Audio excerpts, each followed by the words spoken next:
Vamos lá, meus irmãos, vamos lá. Começando aqui nossa terceira aula de Geografia Bíblica 2. Já oramos como é costume. Mais uma vez, boa noite, graça e paz. Boa noite, graça e paz. Boa noite, graça e paz. Graça e paz, boa noite. Estamos estudando aqui o livro-texto do nosso querido e saudoso pastor Ernesto Nini, sobre a geografia das terras bíblicas. Gastamos já as duas aulas anteriores falando sobre essa região da Mesopotâmia. Em especial, gastamos bastante tempo falando da Suméria, e também não só da Suméria, mas dos povos que ali habitaram, principalmente todos aqueles 5 povos: sumérios, os acadianos, amoritas, assírios e caldeus. Hoje, nessa aula aqui, eu pretendo estar concluindo esse assunto e já também entrando um pouco nos demais povos que eram próximos a essa região. Quero falar um pouco com vocês também hoje sobre os hititas. Pretendo falar também, dissecar um pouco melhor uma dessas nações, que são os assírios. No caso, os assírios, eles são da Mesopotâmia. Também quero tocar no assunto um pouco da Babilônia e a Fenícia, né? A Fenícia, vamos ver se vai dar tempo de tratar da Fenícia. Então, nós estaremos trabalhando aqui, como vocês bem sabem. Tenho passado alguns materiais extras para vocês, de arqueólogos, de historiadores, outros textos, vídeos, né? Principalmente o material do arqueólogo e historiador Rodrigo Silva. Estão gostando do material? Muito bom, né? Sim.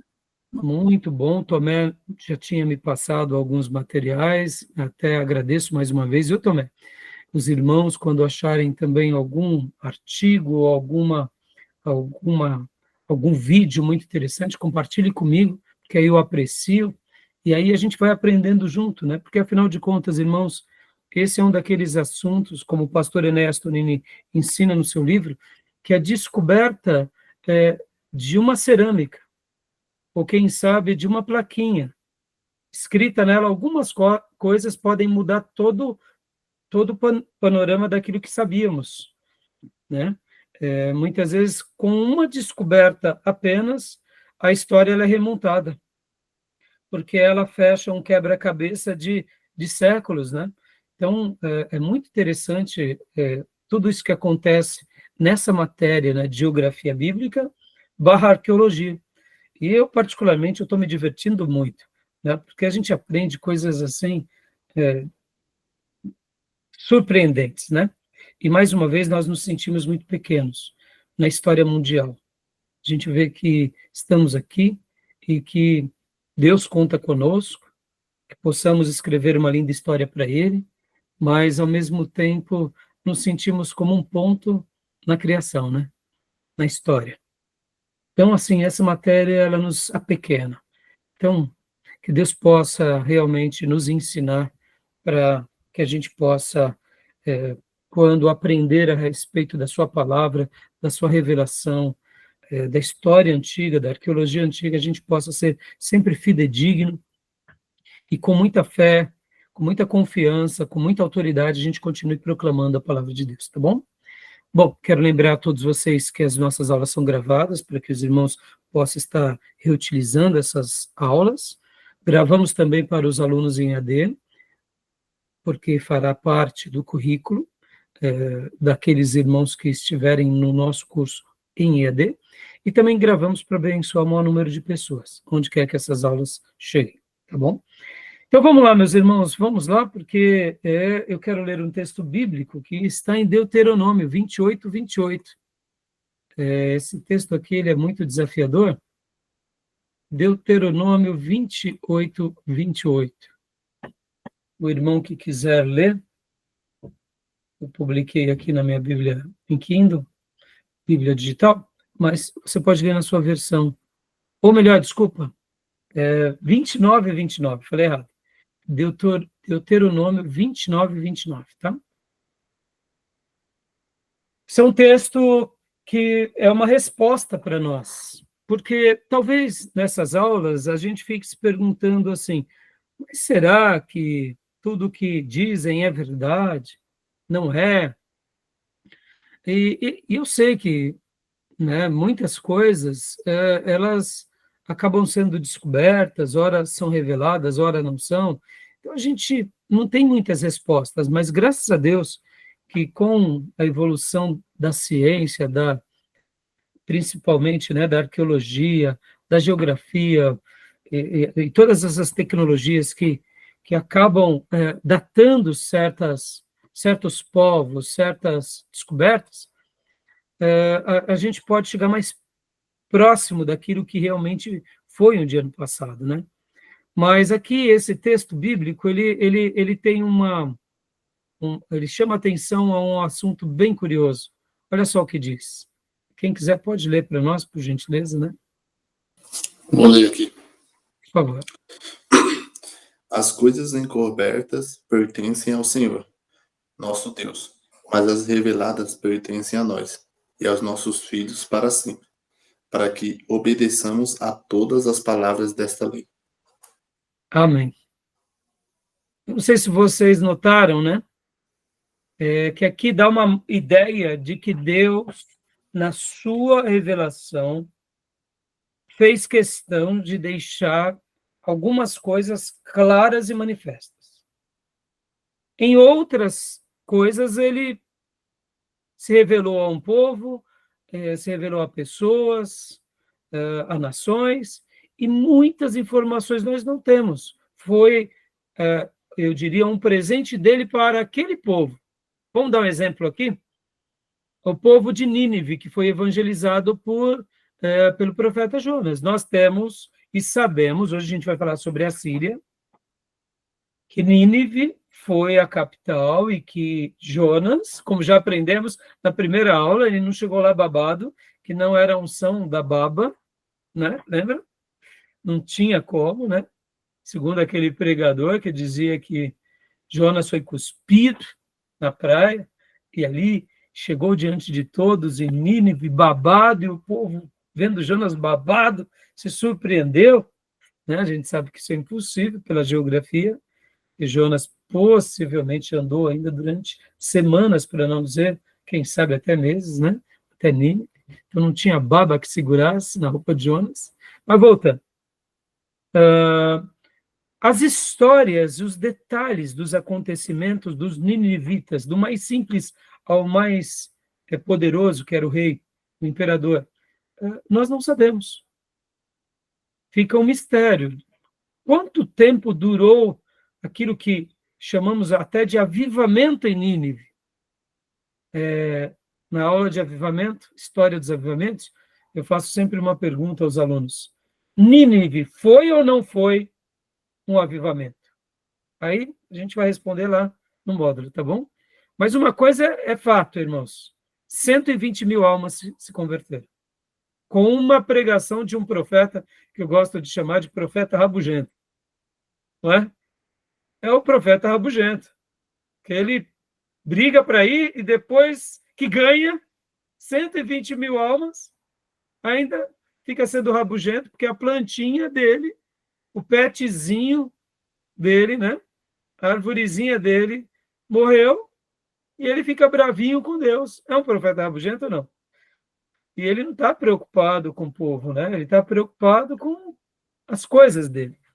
E a vida de Jonas é uma vida admirável nesse sentido da misericórdia de Deus com ele, do que é aquilo que um eleito tem que fazer, né? Como Deus trabalha na vida do seu eleito, do seu vocacionado, e principalmente como Deus trabalha numa nação. Mas aí eu digo, o que aconteceu com os ninivitas? Os detalhes. Tem coisa que a gente não sabe.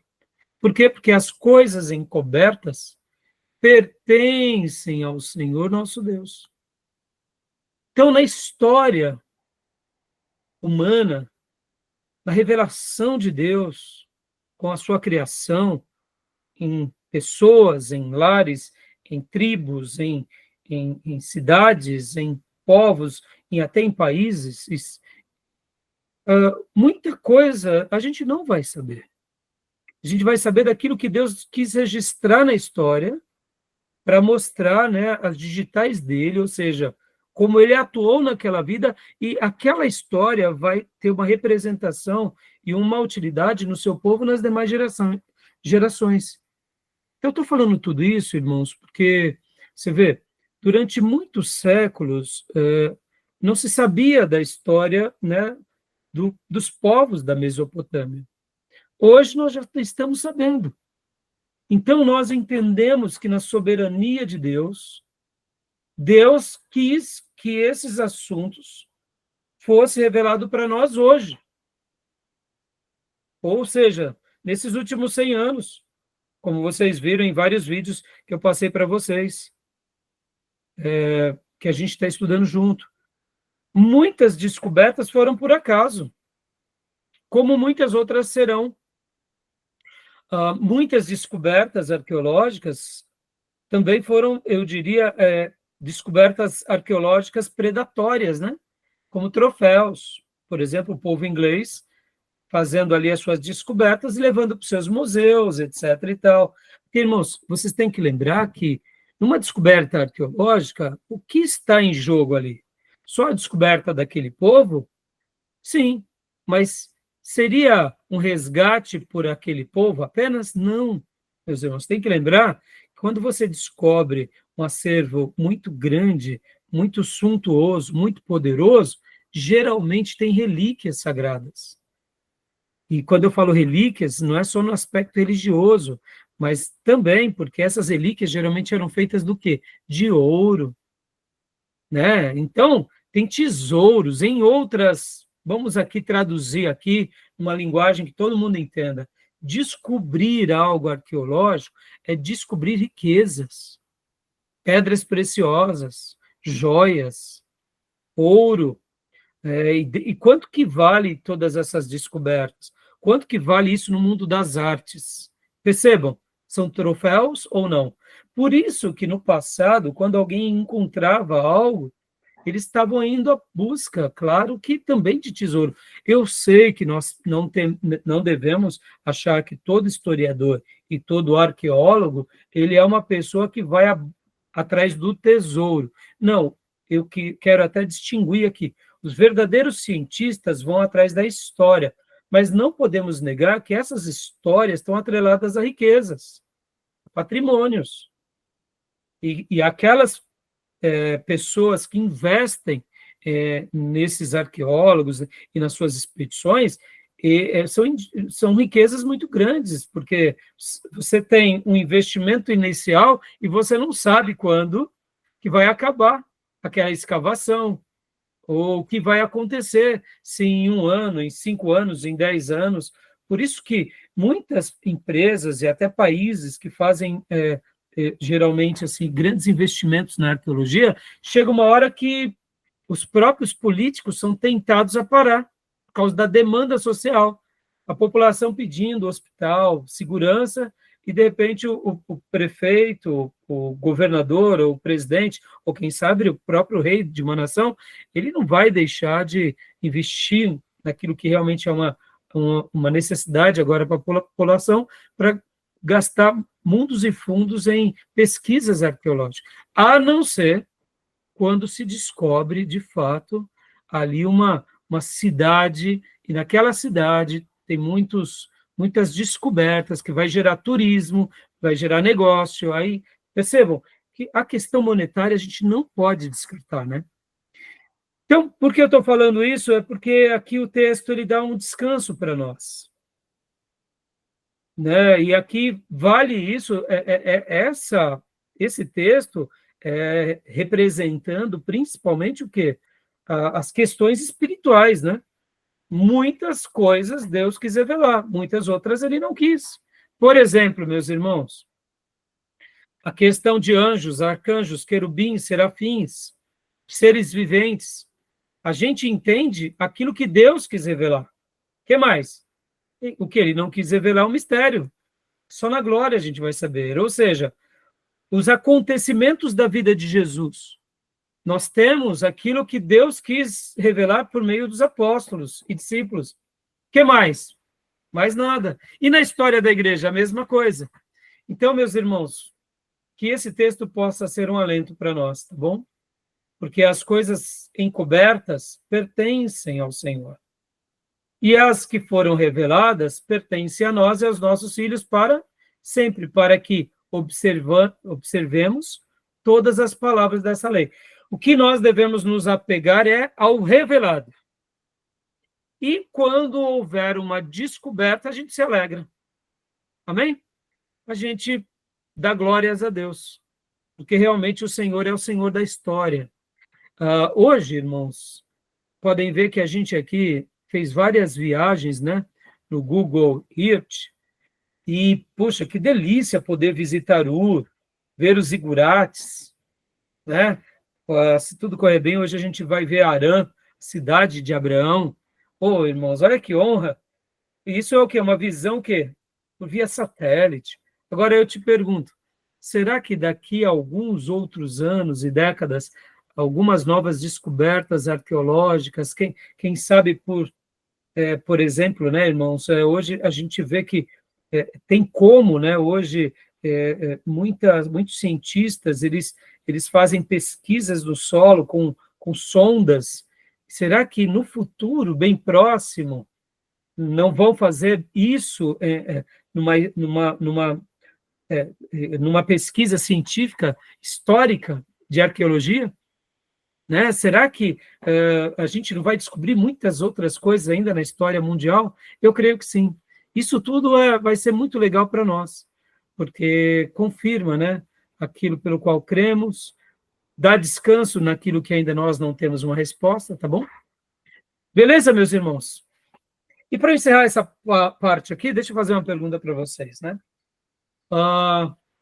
Diante de tantas descobertas, né, científicas, diante de tantas descobertas arqueológicas, o que vocês acham, irmãos, se amanhã realmente descobrissem a Arca de Noé?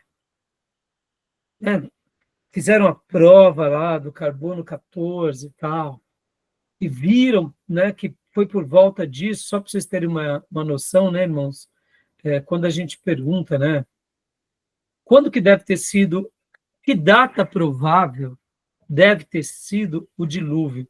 Quando a gente vai fazer uma avaliação, segundo a tradição, né, a gente vê que o dilúvio ocorre no ano 600 da vida de Noé, no 10º dia do 2º mês.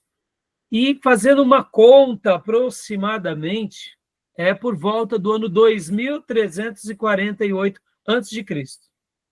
Claro que são datas próximas, tá? Mas o que eu quero dizer? A gente está aqui estudando algo do ano 4000, do ano 3000, antes de Cristo. E a pergunta que eu faço é, seria uma dessas civilizações também, civilizações ali, antes do dilúvio? Interessante, não? Pode ser que sim. Pode ser que uns desses povos aqui, e os sumérios, a gente chama de sumério, mas foram até antes do dilúvio. Aí eu te pergunto, com o dilúvio, não seria esse um dos motivos da mudança da geografia dessa região? Ou da possível,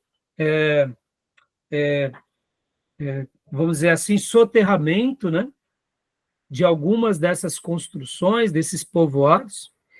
E eu te digo, e ainda eu faço a pergunta, e se descobrirem nas próximas décadas, daqui em diante, várias dessas civilizações, antes do dilúvio, por exemplo, aí talvez você diga assim, pastor, e aí então quer dizer que as pessoas vão se converter, não é? Porque vão descobrir a Arca de Noé, vão ter descobertas arqueológicas fantásticas. O que vocês acham? Vocês acham que as pessoas vão, amanhã, né?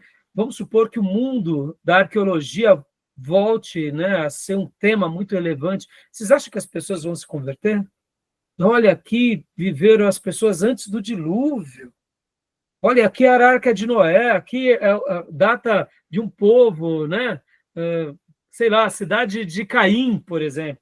vocês acham, irmãos? Você acha que as pessoas vão se converter? Eu acho que não muda nada. E os Também acho que demais? não. Segundo aquela palavra lá, né, que para que vendo não vejam, ouvindo não ouçam. Tem gente que mesmo diante dessas evidências, eu acho que ainda resistiria a crer no Evangelho. E aí, irmã? A Beatriz diz também, acho que não, né? Elisângela? Eu acho Diego? que alguns até se converteria, mas raramente. Seriam poucos.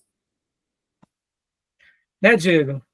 Porque quando nós, irmã, por que eu digo isso e faço essa pergunta? Porque nós que somos apaixonados pela palavra, aprendemos a amar a Deus e crer nele, no caráter dele, para nós isso é uma certeza a mais para a nossa fé, de que Deus está reescrevendo a história do ser humano, está tendo compaixão, está tendo misericórdia, não é? Né, Diego? Mas e para aqueles que deixam a vida me levar? Você acha que... E aí, Diego, você acha que eles se converteriam? Travou, Diego. Eu acho que não. Acho que a minha tese parte da mesma do Tomé. Eu acredito no que vocês estão dizendo, inclusive que a irmã disse. Aquelas pessoas que, de repente, já estão, ou quem sabe, né, são estudiosas do tema, que até são inclinadas a crer em Deus, mas têm as suas dúvidas, podem até se converter, porque para essas pessoas foi a resposta. Para essas pessoas foi um gatilho, né? Mas, irmãos, a maior revelação de todas já veio na história da humanidade, que é Jesus. É o Filho de Deus, é o Deus encarnado. Entenderam?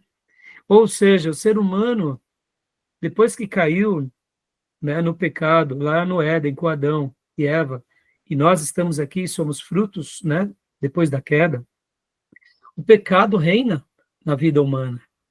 E a graça de Deus é o meio de nos libertar, né, dessa teia maligna, dessa situação diabólica que é o pecado. Então, Jesus já veio, o maior acontecimento é o Cristo. E hoje, né, pode ver, as pessoas, ainda mais no Ocidente, eles ouviram sobre o Cristo. E o Cristo é uma religião a mais para eles, né? Percebam? Então, claro que para alguns poderia até gerar uma descoberta, para os arqueólogos vai ser uma festa no parquinho, né? Para nós, seminaristas, vai ser outra festa também no parquinho nosso, para muitos irmãos, mas para outras pessoas a vida vai continuar, eles vão continuar fazendo as suas guerras, a sua ambição, porque quem não está na luz, quem ainda não se converte, não entende. Pastor. Não é guiado, né, pelas coisas do Espírito, né, irmãos? Então, assim, já deixa você falar também. Eu fiz essa deixa, irmãos, para mostrar o seguinte: a gente está se divertindo aqui, mas as coisas encobertas, quando Deus quiser revelar, aleluia, que a gente está aprendendo muita coisa. Mas se ele não quis revelar, amém, que possamos segui-lo por fé, porque o justo viverá pela fé. E o importante é o que ele revelou, para conduzir a nossa vida, para conduzir a nossa alma, nosso amor, nossa fidelidade a ele, a proclamação dele, né, do reino dele nessa terra, a expansão do reino, e que possamos levar esse evangelho, essas boas novas a todos os povos, crendo que Jesus é a resposta para cada um. Ora, tendo revelação das coisas ou não tendo. O mais importante é que nós temos a Bíblia como a grande revelação de Deus. Né? Tá bom? Só fiz questão aqui, irmãos, porque o seminarista ele é tentado, né, a falar assim, não, agora que eu mostrei a Arca de Noé, agora que eu mostrei lá a cidade de Caim, todo mundo vai se converter. Não necessariamente. Não necessariamente. Porque não é pelo intelecto, é a conversão do coração, tá bom? Então diga também. Eu ia falar, o povo viu Noé construir a arca. Acho que agora vai. Exatamente, Tomé, exatamente. O povo viu, né? E ó, só entrou Noé, esposa, seus filhos e as suas noras, né, Noé? Né, Tomé? E mesmo assim, olha, exatamente, meu irmãozão, exatamente, entendeu? Então, quando a gente romantiza muito, é porque a gente está apaixonado, entendeu, irmãos? É o nosso desejo. E não está errado, não, irmãos. Davi pensava assim. Hoje eu meditei, minha devocional foi em cima do Salmo 29, né? E eu depois peguei o meu diário de oração e escrevi ali algumas palavras. Davi, é surpreendente, Davi, porque Davi, ele acreditava que o Deus Todo-Poderoso, o El Shaddai, né? O Senhor dos Exércitos, Jeová Sabaote, ele reina sobre tudo, ele atua sobre tudo. E a maneira que ele faz aquela poesia lindíssima, falando sobre a voz do Senhor, ou seja, Davi é uma pessoa que vivia essa dimensão de que Deus está trabalhando e que todos o adorem. Então, que a gente possa ser que nem ele, né? Mas, ao mesmo tempo, é aquilo, né? Se a pessoa não quiser segui-lo, não vai ter nada que parar que ele se converta, né? E não é pela força nem pela violência, mas pelo meu espírito, diz o Senhor. Diga, Beatriz, para a gente ir aqui para os slides. Fala, Tia. Só para complementar essa parte da arca, né? Uma vez eu estava trabalhando, aí a moça, né, que não era cristã, eu achei injusto Deus não deixar ninguém entrar na arca. Ele nem deu uma chance, eu falei, Deus sim, 120 anos de chance. E ninguém quis. Exatamente, filho. Né? Só quem não conhece a história, né? Só quem não conhece, porque quem conhece a história sabe que a chance não foi uma, não, foram muitas, né? É para a gente entender, né? Que quando o Senhor Jesus voltar, ainda vai ter gente que vai falar, ai, Deus foi injusto. Exatamente, filho. Obrigado. Né? E você vê, irmãos, a história se repete, né? Mas vamos lá. Um dia a gente não estava na ignorância? Eu me converti aos 17 anos, irmãos. Eu não nasci na igreja. Então, assim, Deus foi paciente comigo. E na história, ao estudar arqueologia, ao estudar história eclesiástica, a gente vê a misericórdia de Deus, né?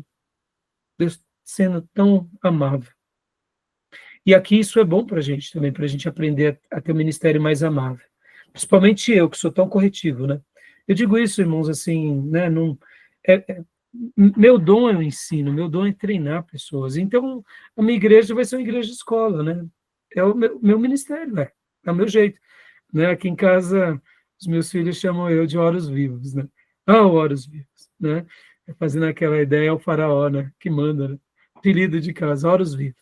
Horus Vivos. Cuidado, respeito o pai. Né? É um jeito, cada um tem um jeito, né, irmãos? Né? Cada um tem um jeito, né? Que sejamos aquilo que Deus nos fez, né?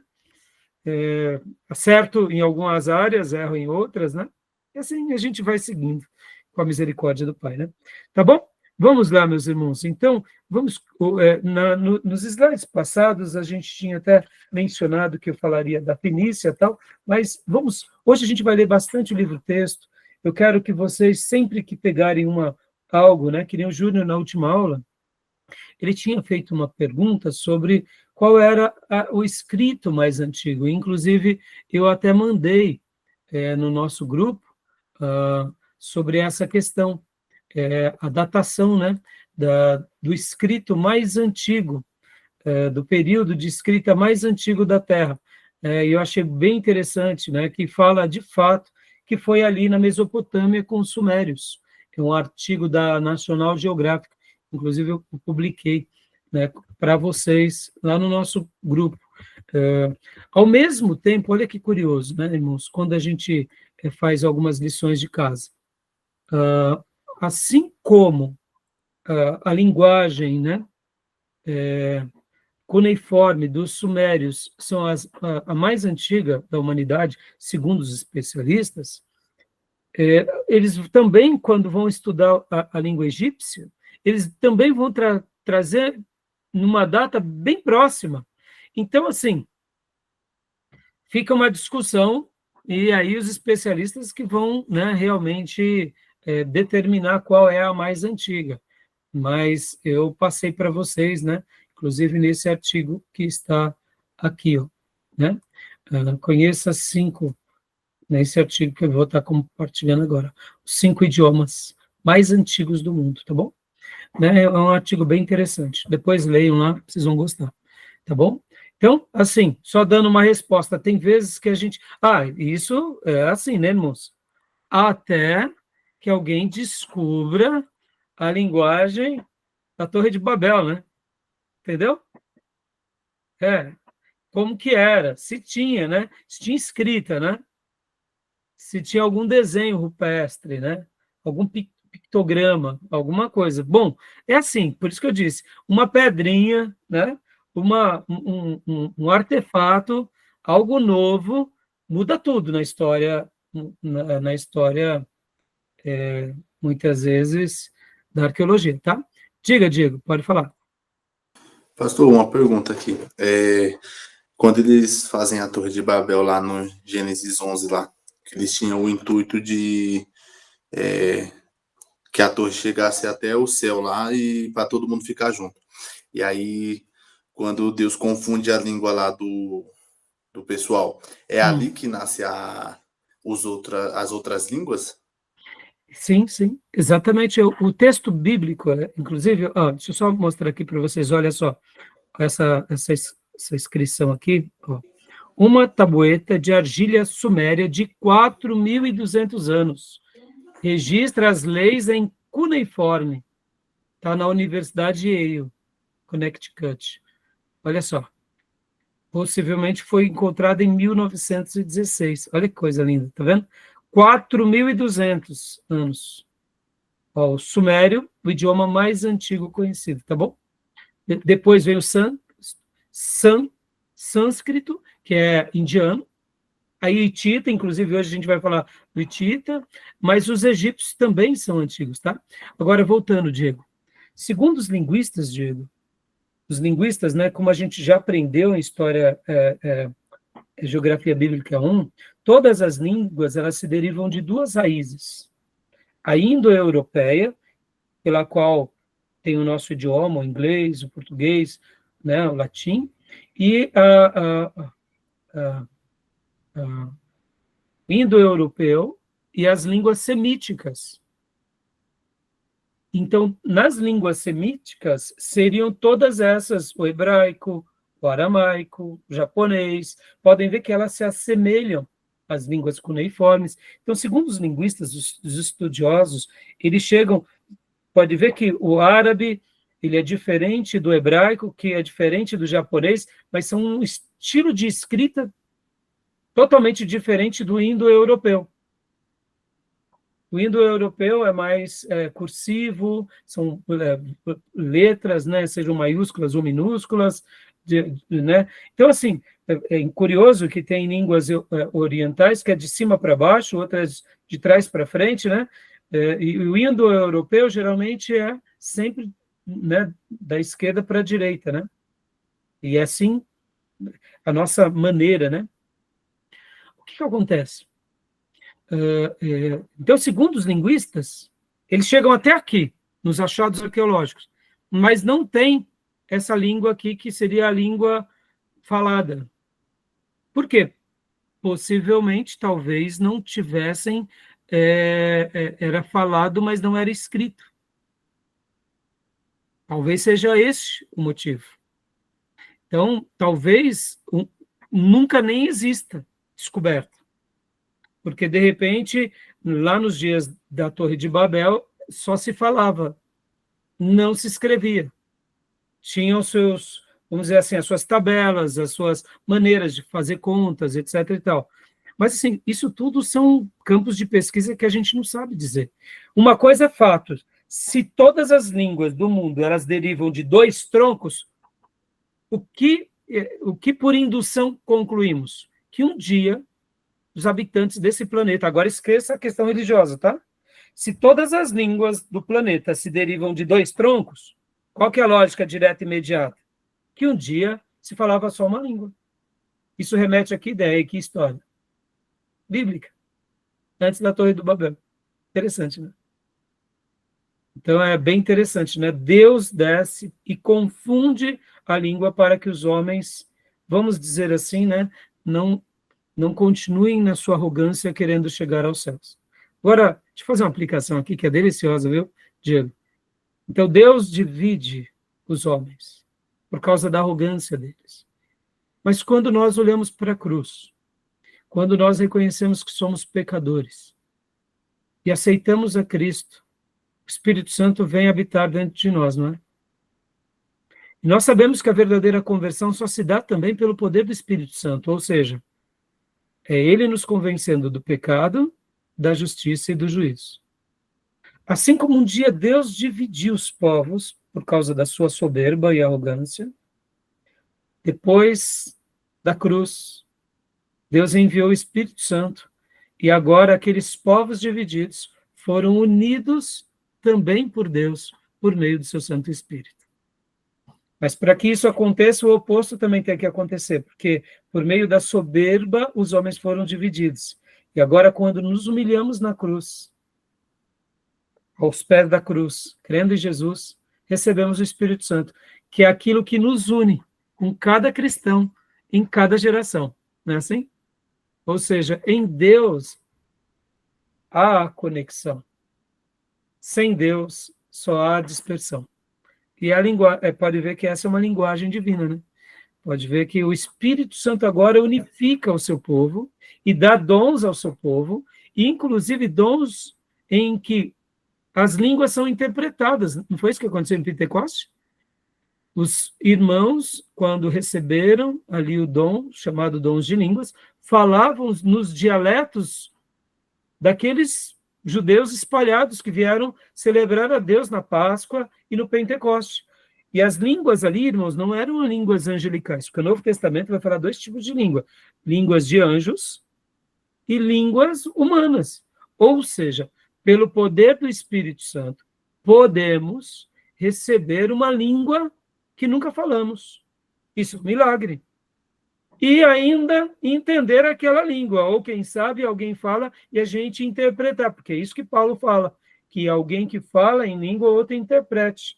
Então, a gente vê que no Novo Testamento, quando o Espírito Santo agora unifica o seu povo, aquilo que era divisão agora se torna em unidade. Por quem? Por causa do Espírito Santo. Fantástico, né? Então, em Babel houve a dispersão, no Pentecoste houve a união. E pode ver que um lavado e remido no sangue do Cordeiro, ele sempre vai viver unido ao seu irmão, que foi lavado e remido em qualquer época, qualquer geração. A placa da igreja é um detalhe apenas, né? Porque o mais importante é a nossa missão como cristãos na Terra, né? Tá bom? Só um adendo aqui para adoçar a boca de você. Não tem como a gente não usar, né, esses paralelos, né? Meus irmãos, então vamos falar aqui um pouquinho, né, sobre os assuntos, um outro slide do professor Maurício. Quero ler com vocês rapidamente, né, aqui, ó, definições de arqueologia na Bíblia, professor Maurício Abreu de Carvalho, peguei com ele esse material.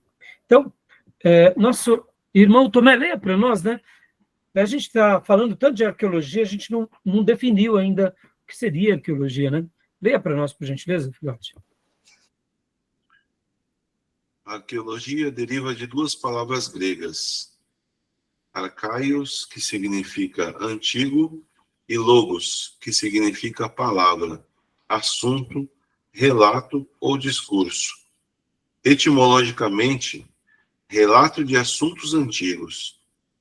A arqueologia bíblica é uma ciência social que faz parte da arqueologia especializada em estudo dos restos materiais relacionados direta ou indiretamente com os relatos bíblicos e com a história das religiões judaico-cristãs.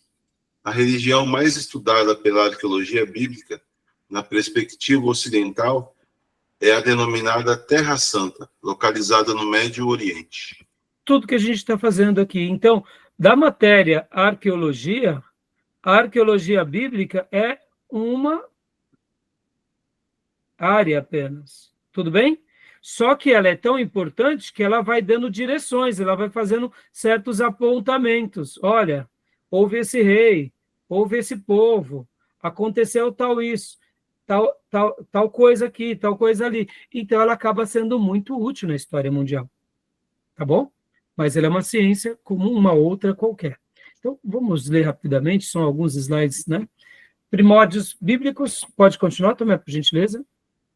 Expedições arqueológicas com o objetivo de acumulação e colecionismo. Dá uma pausa aqui. Então, aqui o professor Maurício, ele estava falando sobre aquilo que eu disse para vocês há pouco, sobre aquilo que eu chamei de arqueologia predatória, né? Eles faziam no passado as suas descobertas, ora porque queriam colocar nos seus museus aquela ideia, né, de uma civilização melhor do que a outra. Então, se eu estou descobrindo naquele deserto, naquela região da Mesopotâmia, ou naquelas montanhas a norte, né, alguma coisa, então aquele país agora, que é um país menos civilizado, eu posso até, quem sabe, colaborar com eles, mas é sempre dentro dessa ideia de acumulação e de colecionismos, né? Que, por um lado, os próprios arqueólogos também, eles fazem muitas queixas, né? Porque a verdadeira arqueologia não era para ser assim, tá, irmãos? É que nem a história, irmãos. Um verdadeiro historiador, ele não conta apenas a história dos vencedores. Ele não é influenciado pela política. Ele narra os fatos. Mas nós sabemos que em alguns momentos, quando principalmente estamos debaixo de um governo imperialista, ou, quem sabe, um governo tirânico, esse historiador, se ele escrever qualquer coisa que vai contra aquele governo, né, aquele historiador não vai estar vivo. Então, muitas vezes, se ele permanecer vivo, seus textos não vão ser publicados. Então, assim, infelizmente, isso nos acompanha na nossa história, tá bom, meus irmãos? E aqui, pode ler para nós, foi o meu segundo ponto. Surgimento de escavadores Sir Flinders Petrie e William Albert. Objetivo de colocar a arqueologia sobre bases mais científicas. Ou seja, colocando em cima de bases mais científicas, tudo muda, meus irmãos.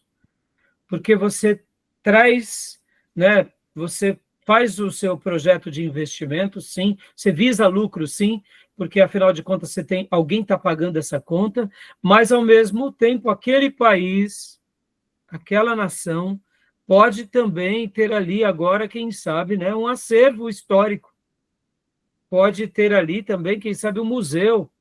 Pode ter ali turistas. Ou seja, percebam, todo mundo ganha, né? A ciência ganha, a arqueologia ganha, a história ganha, as civilizações ganham, né? E os investidores também ganham.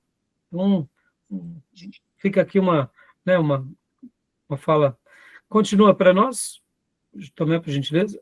Especialidade da arqueologia geral.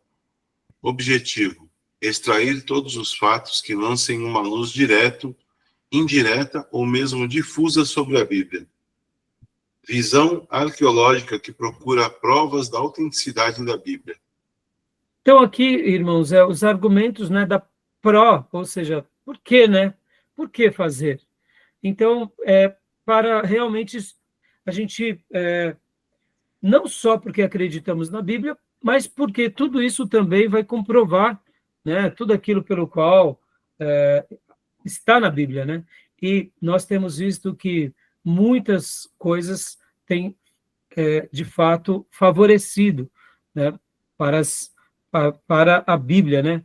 Tá bom? Continua para nós, Tomé, por gentileza. Discussão atual.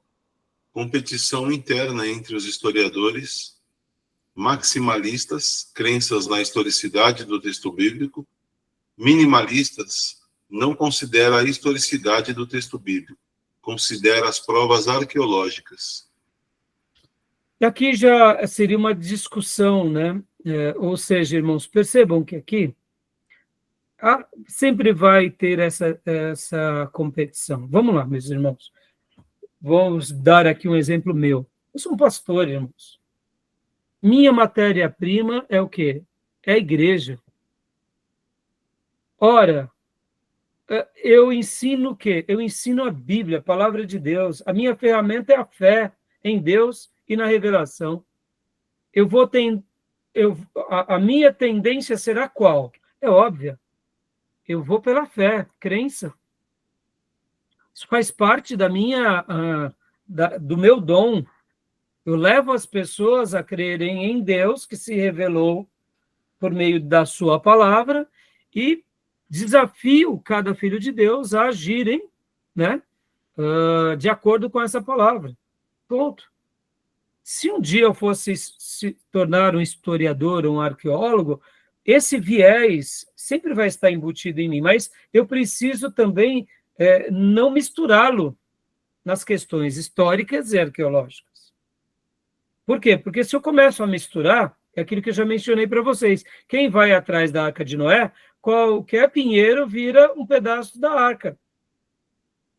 Então, quando a gente tem essa clareza, a gente faz ciência como ciência e, ora, trabalha com a fé como a fé. A gente sabe os lugares distintos. Na igreja, eu não vou ficar discursando sobre ciência. Na igreja, eu vou falar sobre a fé. Mas nas horas de uma aula, de um estudo bíblico, que tiver espaço para aquilo, eu até posso tocar em assunto científico. Numa classe como a nossa, perceba, a nossa classe, nós somos um seminário teológico ortodoxo, né? Um seminário teológico de uma linha ortodoxa que pende para o reformado, que pende por essa boa tradição, né, dos protestantes. Nós não estamos praticando aqui o suicídio intelectual. No entanto, quando a gente fala sobre descobertas arqueológicas, a gente vai aprendendo. Com quem? Com os arqueólogos, os cientistas, prova do carbono 14, sem agredir a história. Não é, não é. Então, há essa discussão, os maximalistas e os minimalistas, que aqui os minimalistas não consideram a historicidade do texto bíblico, ou seja, eles não estão preocupados se foi lá no Ararat que a Arca de Noé pousou. Né? Eles estão indo atrás de alguém em algum lugar falou que descobriram algo. Eles estão pegando agora as suas excursões e estão indo a campo fazer as suas descobertas. Então, percebam, há essa discussão. Qual que é o meu desafio que eu deixo aqui a vocês? Tenhamos equilíbrio, irmãos. Na igreja, não façamos da igreja um campo de ciência. A igreja é um campo de fé. Vamos deixar as questões de ciência para algumas aulas, para o seminário, e se um dia a igreja tiver uma escola, uma universidade, aí tudo bem, a gente trata da ciência como ciência, sem nenhum problema. Deixando as coisas em seus devidos lugares, tá bom? Dessa forma, eu diria, nós erramos menos, tá bom, meus irmãos? Beleza? Concordam comigo, irmãos? A gente não pode ser ingênuo de negar a ciência, porque muitos estão ali validando, porque, em primeiro lugar, não somos especialistas sobre ciência. No dia que nos tornarmos especialistas sobre ciência, vamos debater como ciência, mas vamos evitar de misturar as coisas, tá bom? Porque quando a gente mistura, a gente acaba complicando um pouco. Podem ver quantos foram irmãos nossos que se perderam porque eles quiseram cientificar o milagre. Não dá. Milagre é milagre. E o que é o milagre? A melhor definição é: milagre é aquilo que não se explica. Porque se houvesse explicação, não seria milagre. Na verdade, é um acontecimento sobrenatural da parte de Deus na nossa vida, como uma graça, como um feito, como uma realização sobrenatural. Isso é um milagre. Então é simples assim, tá bom? Beleza? Continuando aqui. Aqui. Pode continuar? Tomé. Já lemos esse ponto? Já. Opa, peraí. Já lemos. Aqui. Pode ler? Arqueologia sírio-palestina. Tendência de reclassificar a disciplina como arqueologia, entre aspas, sírio-palestina, William Daver. Desenvolveu-se a partir das deficiências da disciplina anterior. Então, aqui no nosso livro-texto vai ter melhores explicações sobre essas questões aqui, mas, assim, a gente vai ver muitas discussões, muitas reclassificações, como eu mencionei, muitas descobertas que mudam tudo, né? Muitas vezes uma datação, como no livro-texto, né? O pastor Enéas, inclusive, ele deixa aqui, por exemplo, sobre o famoso Reino de Mari, os arquivos cuneiformes desse reino, que por causa da descoberta de um achado, as datações mudaram quase 500 anos. Simplesmente porque não digo 500, mas por volta de 200 anos, se eu não me engano. Então, mudou muito, né, as datações, tá, meus irmãos? Fala, Beatriz. Pastor, eu ia perguntar nessa linha que você estava falando sobre ciência e fé. Às vezes as pessoas vão, assim, discutir algum ponto. Por exemplo, tem muitos vídeos no YouTube que se põe lá um tema, e aí vai ou os cristãos e os não cristãos dar o seu debate. E aí, às vezes, mesmo com um estudo, parece que os cristãos conseguem se sobressair, né? É como se fosse assim, como se a fé não fosse o suficiente para poder explicar aquilo. Ou parece como se a gente fosse meio burro mesmo. Às vezes o pessoal quer meio que desmerecendo a gente, né? Sim, sim. Até porque, né, Beatriz, a gente também não pode descartar que tem vezes que o nosso discurso é muito simplista. E é mesmo. Não tem como não ser. Filho, espere em Deus. Tá tudo desabando, né? Mas é a fé, é o exercício da fé. A fé nos coloca em situações que a pessoa natural não compreende. Mas quando a gente começa a avaliar, até mesmo de uma forma mais racional, que o exercício da fé, ela não é um suicídio intelectual, mas sim um reposicionamento que nos atinge, nos envolve em todas as áreas, depois até esse irmão que espera em Deus, ele passa a ser um case, né?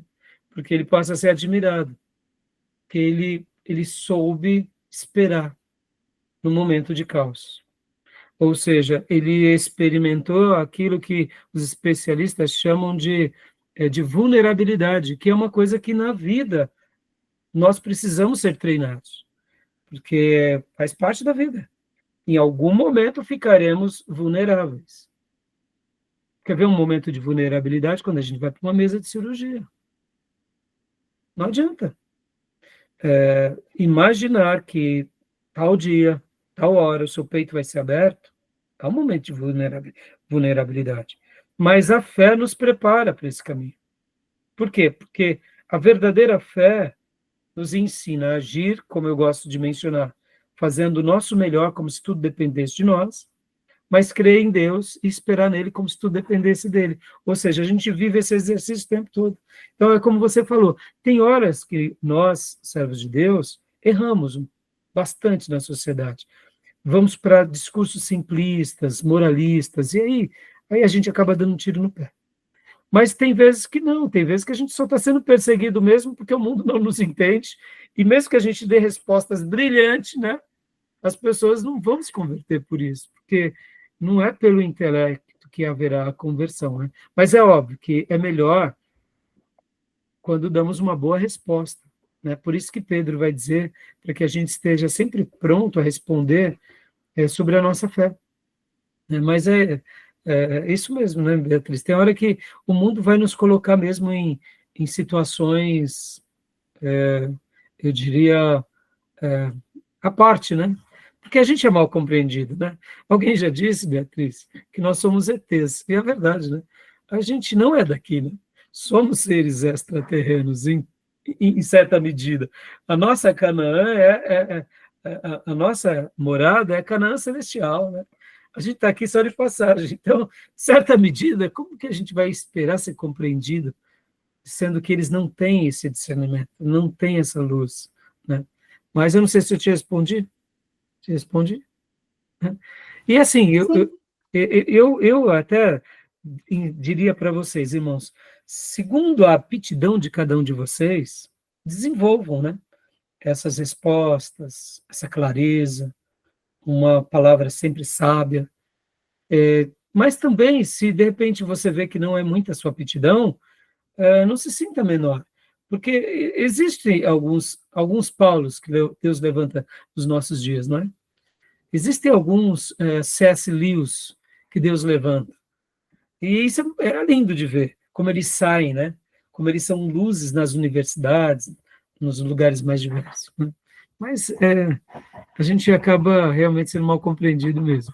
E vai ser assim, né? É que nem Jesus disse, se perseguiram a mim, quanto mais a vós outros, né? Se me chamaram de Beelzebul, o que não vão falar de vocês? Faz parte do pacote ser perseguido, né? Pode ver que o cristianismo Jesus fofinho, cristianismo água com açúcar, é um problema, né?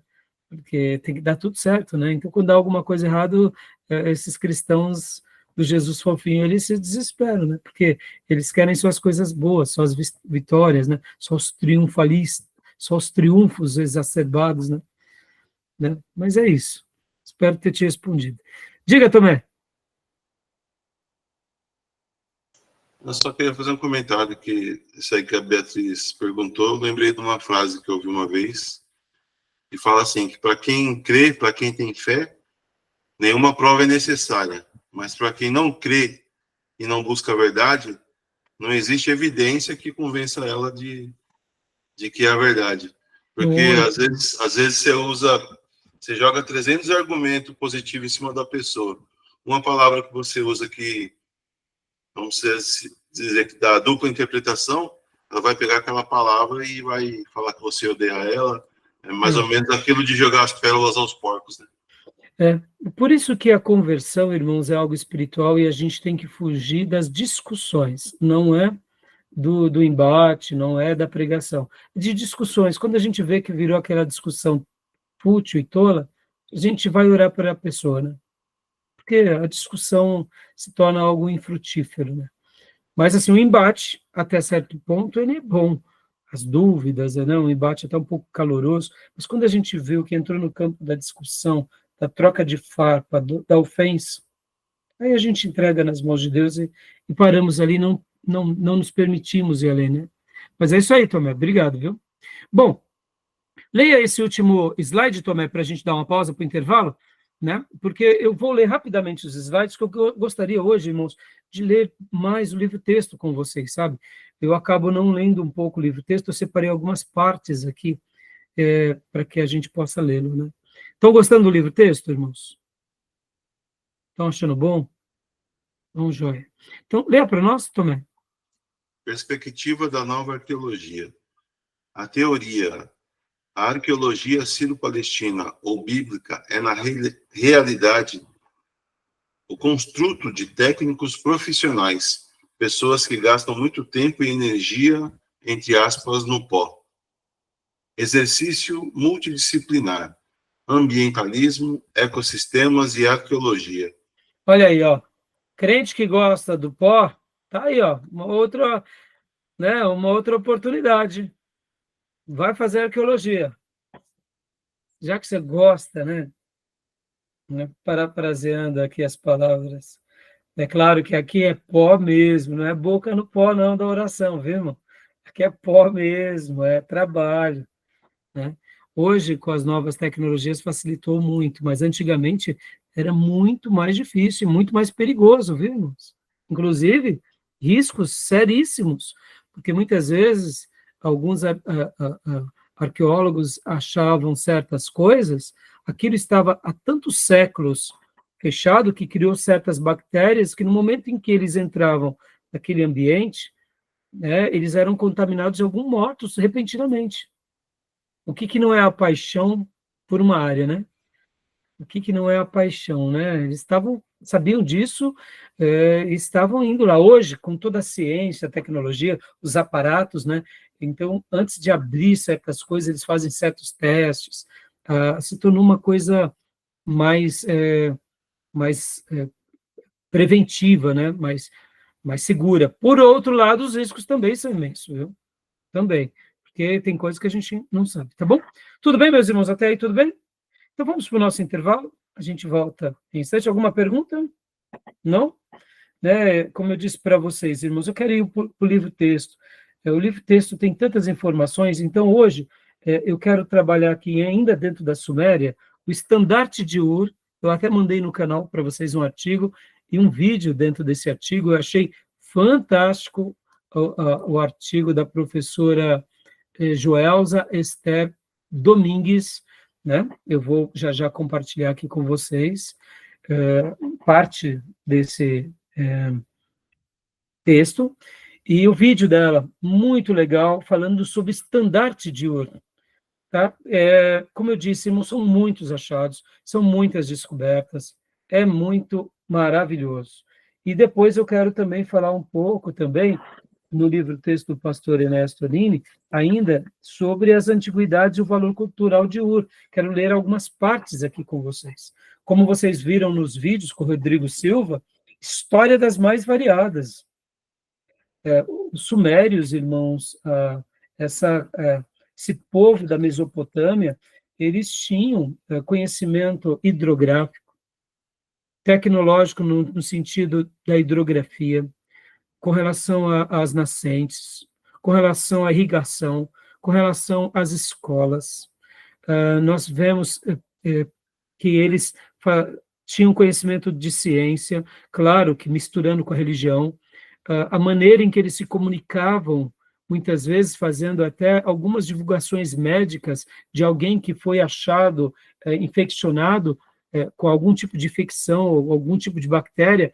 A maneira em que os médicos da época faziam as suas divulgações parece hoje o Ministério da Saúde nos nossos jornais, fazendo uma comunicação igual. Então, assim, é fantástico. Algumas cirurgias na cabeça que pareciam ter tido êxito, remédios, ou seja, era uma civilização muito além daquilo que a gente imagina, né?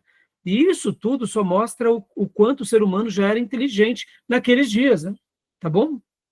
Beleza, meus irmãos? Então, a gente vai ler algumas coisas depois e a gente volta, então, já, depois do nosso intervalo, tá bom? Alguma pergunta, alguma dúvida? Podemos parar? Então, tá bom. Vamos dar uma pausa, tá bom?